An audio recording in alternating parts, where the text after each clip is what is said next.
Hi, I'm Tony Russo, and this is Funeral Service Insider, the podcast from Kates-Boylston.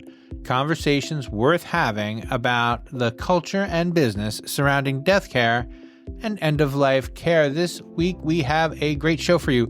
I'm speaking with Alanna Navin, and she is a funeral director and embalmer and a recent graduate of ICCFA University. And we talk kind of at length about what's important about going to ICCFA University and the different things that she did, and she was really happy to have gone, and it's a great chat. Before we get into it, though, I do want to remind you that you can reach out to me. My email address is arusso@kbpublications.com. That is K like kite, B like boy, publications.com. If you have any questions or requests or things you need me to know about the show, I'd love to hear from you. And I also want to remind you that I host webinars from time to time at Kates-Boylston, and you can find out all of the webinars and virtual events and in-person events that we have by going to events.katesboylston.com. And that's all I have to tell you now, so let's get into this conversation with Alanna after a word from our friends and sponsors at Starmark. Funeral service is more than a profession. It's a calling. Starmark understands the care, dignity, and efficiency you need to provide for the families you serve. That's why we specialize in sensible product solutions designed to meet your needs. If you're looking for sustainable, economical, and efficient container and casket solutions, Starmark is here to support you. Because presentation means everything, you deserve a partner you can trust. Starmark, the cremation solutions leader. Visit starmarkcp.com today and discover the difference. So you came to my attention because of your involvement in the ICCFA University, which I've never done a story about, so I'm going to ask you a lot about why you went and what you learned there. But before we get to that, let's talk about you. Let's get you into funeral service. So how did you end up where you are now? You're in Dallas. How did you get to Dallas, and what do you do there and why? So that's a good question. So I'm originally from Atlanta, Georgia. Well, I'll correct that. I kind of grew up all over the country. However, I spent most of my adolescence as well as my early adulthood in the Atlanta metro area. That's where I went to school. I completed university there at Georgia State. And my trajectory at that time years ago was to enter the medical field. I was actually getting ready to enter into medical school, or rather take the MCAT to prepare for medical school. Mm-hmm. However, once I graduated university, I was basically kind of crying to my mom, I don't know what to do. I'm stressed out. This bachelor's degree, I have a bachelor's in biology, and while I do love the sciences, it was just one of the hardest ones. Yeah. It can be very difficult, as any other STEM type of degree. Yeah. For me, things don't come naturally to me, so I work extra hard to study to make those grades. Mm. Unfortunately, after being burned out, I was kind of having a crisis as to what I want to do for the rest of my life. Thankfully for me, the death care industry was not a foreign concept.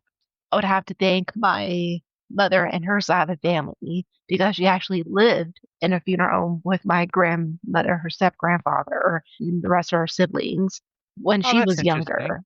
Yeah, Victorian-style funeral home. Family lived at the top. Funeral parlor was in the main floor, and the mortuary was at the bottom. And where was that?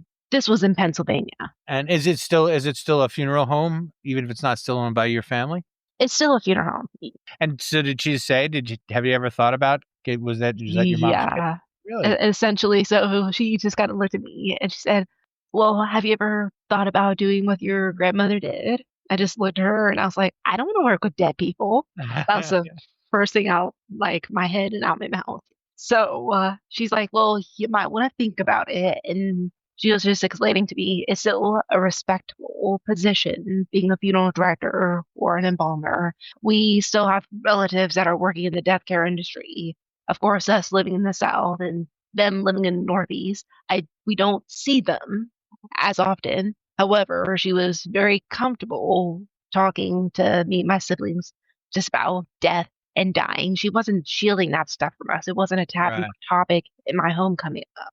However, like when you're still given that suggestion as a young adult, your first reaction, just like a normal reaction, I would say, would be like to kind of back off. It's like, why would you even suggest that to me?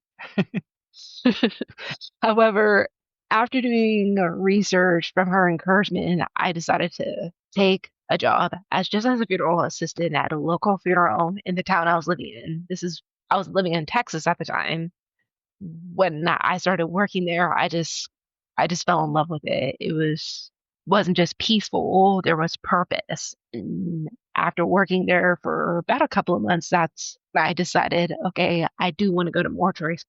And so went ahead to apply to the Dallas Institute for Funeral Service to get my associates and started the whole rigmarole to become a licensed professional. I had a couple quick questions. So, did you know your maternal grandmother? Yes. Oh, and what was it like? Is she still with us? I guess Yeah, so unfortunately, she is not with us. She passed away about a decade ago. Oh, okay. So she didn't get to see you go to mortuary school or anything. No, unfortunately. However, my grandfather did see me go to mortuary school, and he was very proud of me. And my relatives, and including my mom, would tell me your grandmother would be very proud. And it was interesting. So since you had your bachelor's, did you get a lighter load, or did you still have to go through the whole thing? I still technically get a lighter load, as in I didn't have to take like those kind of basic classes, such as like what have you, like basic human or English composition. I didn't have to Right. take English composition or basic type of math and things of that nature. I did have to take more specialty classes though, but those usual classes that they require you upon like a high school graduation, I Right. skipped those. I did have to take the science courses and history courses, as well as like the funeral service courses that they do offer. Did you find the learning easier than, like, did this come more naturally than the heavier pre-med kind of coursework? Ironically, it did not. So when I first applied and I was talking to the counselor, I was talking to an advisor. She's like, okay, well, based on your bachelor's, you already have these credits involved. You will, if you work hard, you'll probably graduate in 1 year. I was like, okay, well, it shouldn't be that hard. It was actually rather difficult because when it comes to mortuary school, at least how they set up things at the Dallas Institute, or DIFS, as they're called, because everything is so concentrated, you're given so much information in such a short amount of time.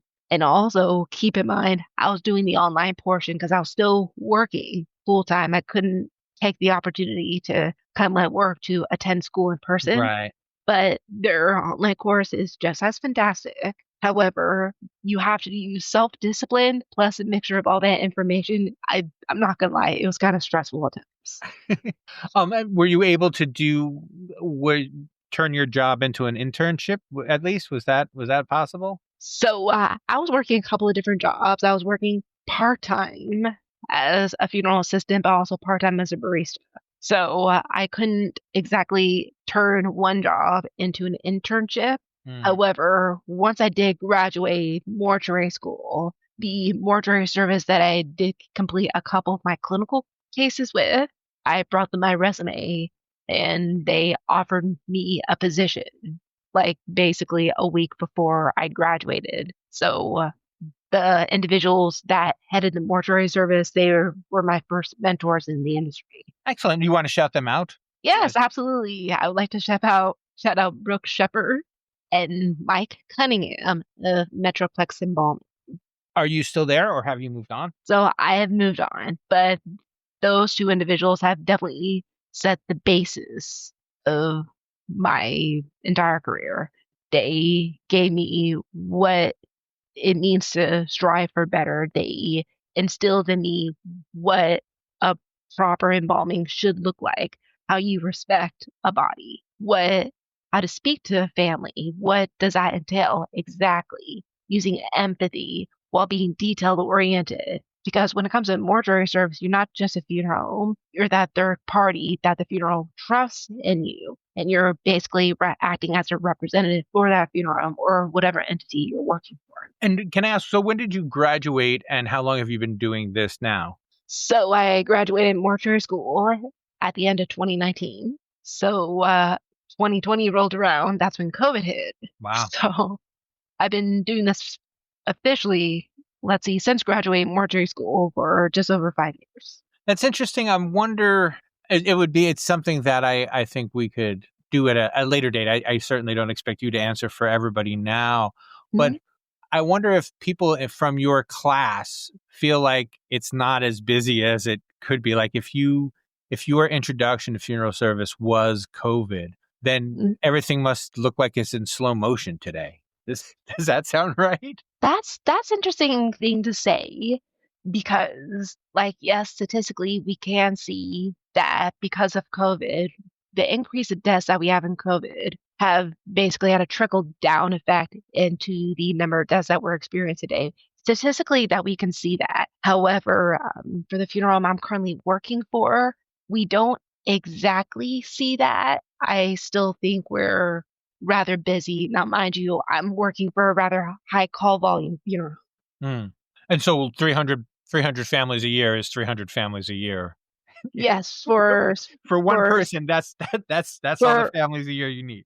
That's all the families a year you need. We're well over 300 families per year. We deal with several times that amount. And can you talk about where you work and how you got that job and why you chose them?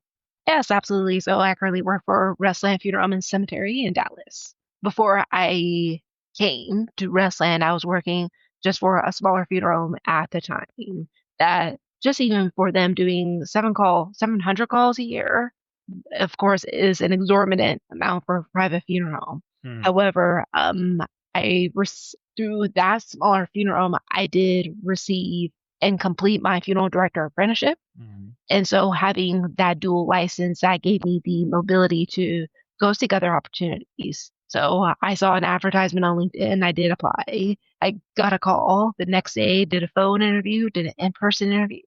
And the day after my interview, they offered me a position as an embalmer in their care center.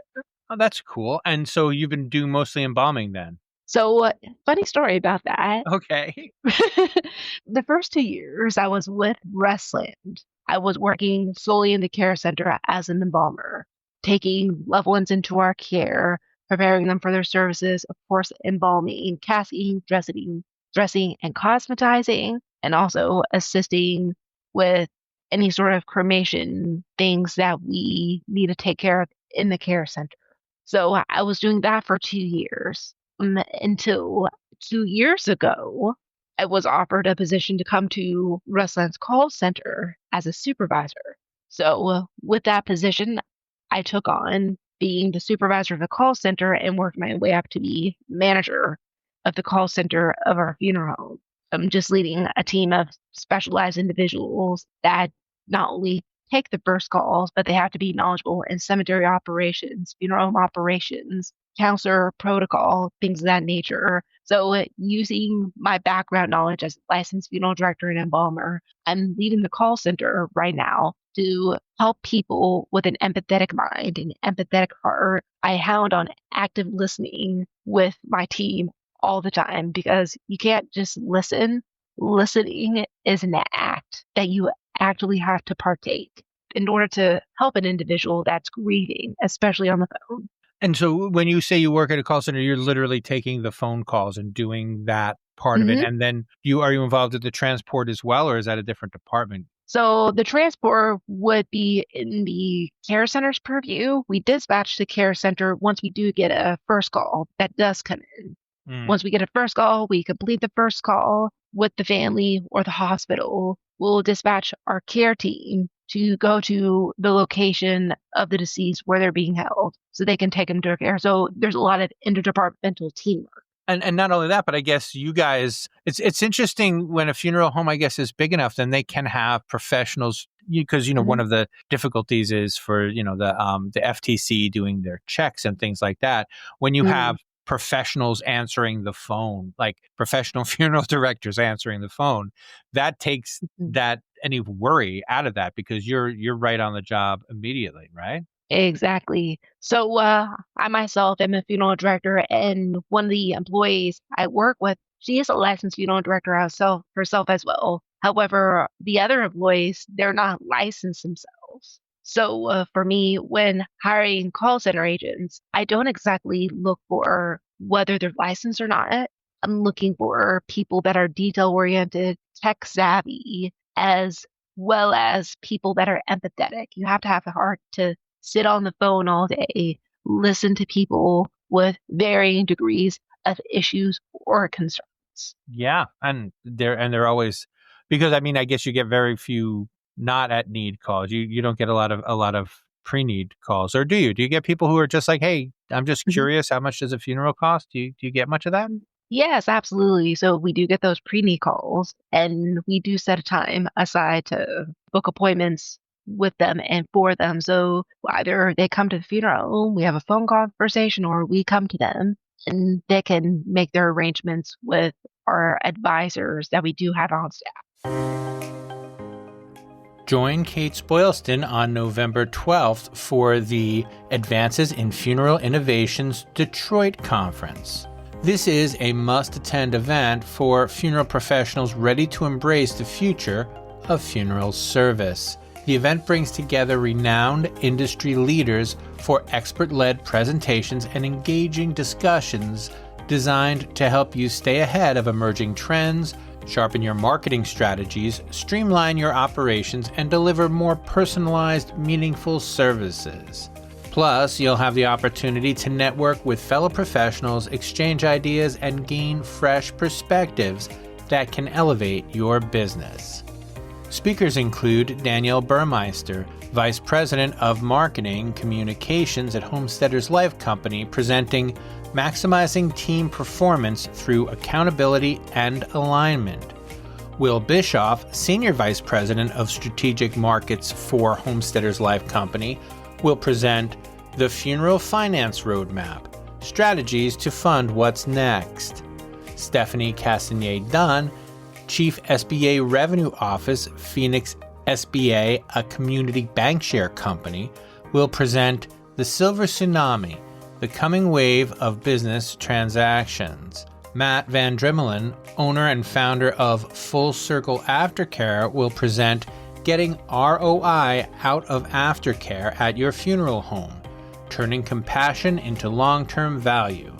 Tom Cole, Vice President of Sales of Federal Eagle, and Nathan Hurst, National Sales Manager of Federal Eagle, will present Benefits from Funeral Car Innovation.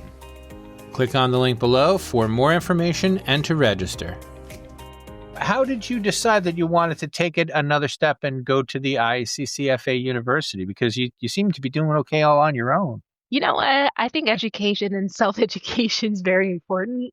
There's a lot of things that I am still very ignorant in this industry. And so when it comes to cemetery operations, land management, and things of that nature, I have some idea of what is involved.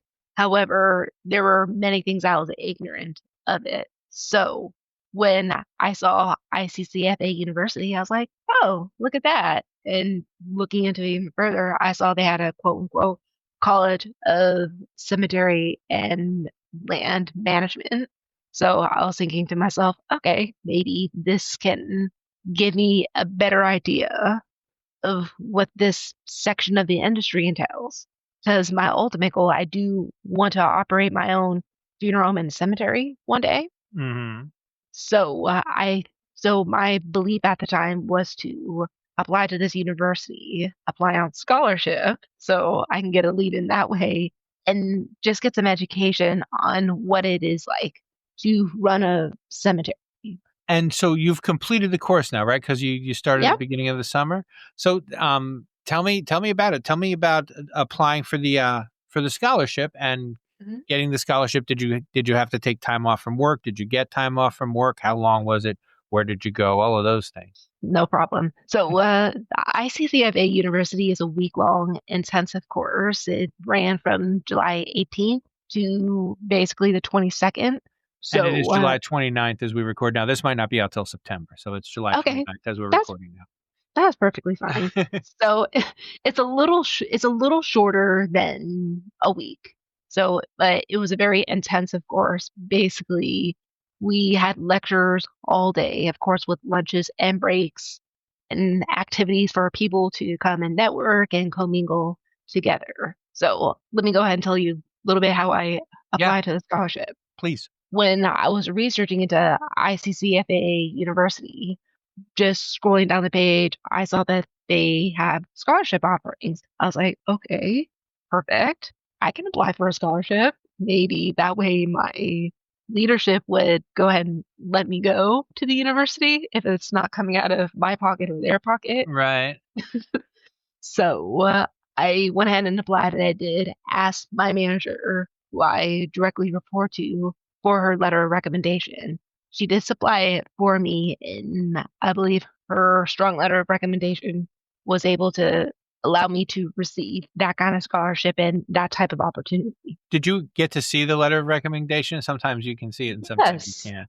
What was the yes. most flattering thing in it? I'm going to ask. What's the most That flattering thing that was in that is a that's a good question. Let me see if I can find it, because I don't want to say I'm humble per se. it? However, I Well, sometimes you however, read it and it's the gratification. Like you're so grateful that you forget to say, hey, it's also true.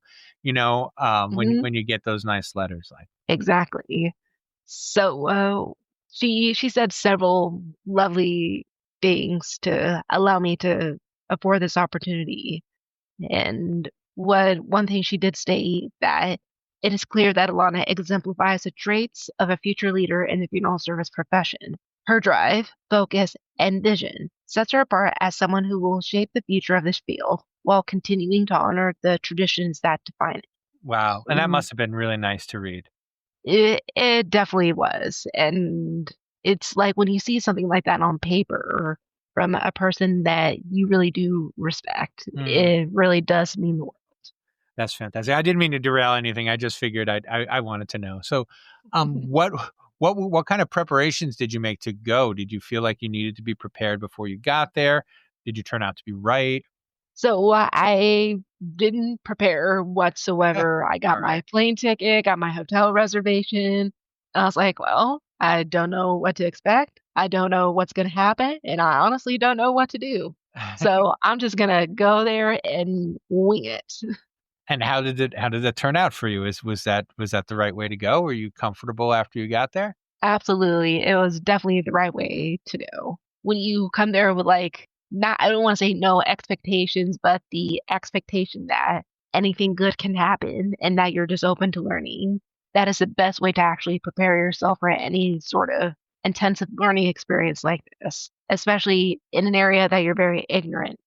Mm, And so, actually, at the opening night for the university, one of the things that the leaders did state is that you can definitely take courses that are within the framework of what you're currently doing. If you're a sales professional, of course you can take the sales college. If you're a cemetery professional, go ahead and take the cemetery college. If you're a funeral professional or in leadership, you can take those colleges as well.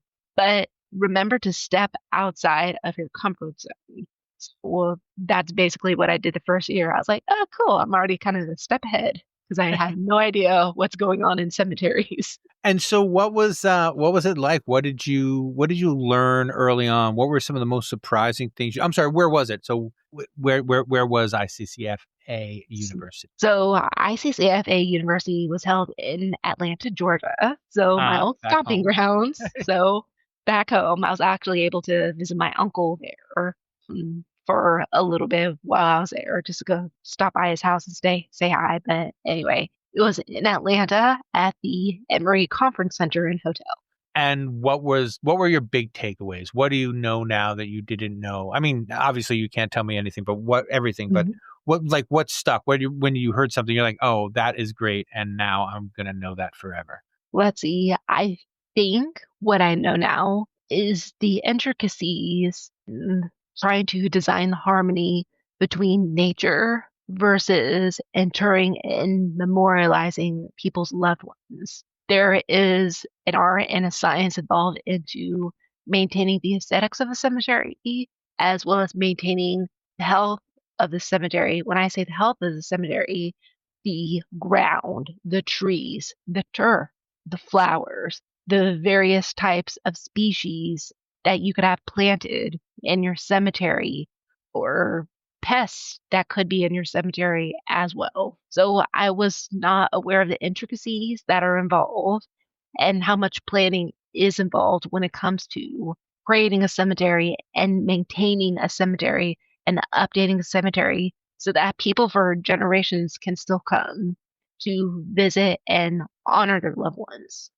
I have a similar, not experience, but maybe a similar prejudice. Like from the outside, it's like, well, you just cut the grass when it needs to be cut and you go to the end of the line and you put a grave at the next, and then you start again. Like, how hard could it be? And then you talk to some of the people who do this professionally and you're like, oh no, it's way more than just find an open space and make sure the grass doesn't get to 10 inches. Oh, it's so much more. I was like, oh, so you don't just dig a hole. And speaking of digging a hole, we did have a session where we learned how to operate a backhoe. So I know how to I don't want to say I know how to work heavy machinery, but I have worked heavy machinery now. So that was a fun part of the course. And I guess that's also something that you say to yourself every time. Like, if I get there and there's no hole, I could make one. But holy God, I hope there's a hole when I get there. Yeah, exactly. I even texted the cemetery manager. I'm like, hey, make me one of your backhoe operators. And he's like, sure, I'll get an employee change form on the way. And so was there a lot of stuff that you felt like you could use immediately when you got back to work as a call center manager? Like, what did you learn about, I don't know, talking about cemeteries that you could help your staff with? Was there anything, or was this more of a personal learning experience? This was definitely a lot more of a personal learning experience. However, I say anything that I have learned does eventually bleed into my work. So when it comes to respecting cemeterians and cemetery operations, not saying my employees really don't know what that means. They do. However, if they do have a question when it comes to certain things out of the cemetery or what they're doing or the art and science behind just digging a grave, I can give a more intelligent answer now than I did before. And have you, I mean, you've only been back a week, but do you have plans to spend some time in the cemetery? Do you want to see, like, if you can stretch your legs out that way just to keep your hand in? Yes, absolutely. So I did speak to my boss about that, and I told her when it comes to future things like updates out in the park, talking about the aesthetics of the park, if I could be invited to those meetings, that'd be fantastic because I still want to continue my education in that realm. And she said, absolutely. Whenever we have those kind of meetings again, I'll be sure to invite you. I'll be looking forward to that. Is there something you've come to appreciate about your cemetery now that you maybe didn't appreciate as much before you went to this class? Our cemetery we're celebrating its 100th anniversary this year. So it's a big deal for us. So being a centurion cemetery, if you can call it that, has definitely given me like an appreciation. I appreciate the beauty that our cemetery has. And I appreciate the people and the artisans and the landscape architects and the people that are working the cemetery to this day to still keep it beautiful, to still keep it as green as I can in the Texas heat, and to care for people's loved ones, because at the end of the day, while we may close the books on someone's loved one on the funeral home side, we are still caring for that individual as long as they're buried in the cemetery. And that's forever. That is forever until kingdom come. And so do you see yourself returning for different classes sometime in the future? What would you recommend to someone who's thinking about going to the ICCFA University? Is there something that you wish you had done and didn't do, or vice versa, did and wish you had done something different? Honestly, I'm very happy with my choice this year. I think it was just a good entry into ICCFA for me, and just taking things that are completely outside my scope of knowledge. Honestly, next year, I'm thinking about either attending College of Leadership or the College of Sales. I'm choosing between the two of those because while I am in leadership, I'm still relatively new to leadership, just kind of 2 years in. Mm. Um, or I'm also considering the College of Hospitality and Customer Experience. Since I'm in customer experience right now, it would be actually very beneficial for me to gain more knowledge in that realm. So I can definitely bring that back and bring that back to my current team. Excellent. So you're thinking maybe something that you can use more immediately as well as in the long term. Mm-hmm. Absolutely. Fantastic. And that is pretty much all I have for you, unless you have something else for me. Is there something I should have asked and didn't, or something you thought you'd get the opportunity to say, but I didn't provide it? No, you asked very good questions. So Okay. that's awesome.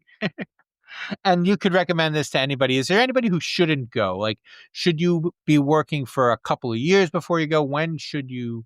Are you I glad you waited? Are you glad you waited 5 years to go, or do you wish you had gone 3 years ago? I guess that's the question. So 5 years ago, I had no clue that this type of organization existed. So 5 years ago, I would not recommend myself 5 years ago attending this kind of university. I think it would be just a lot more overwhelming for a newbie professional.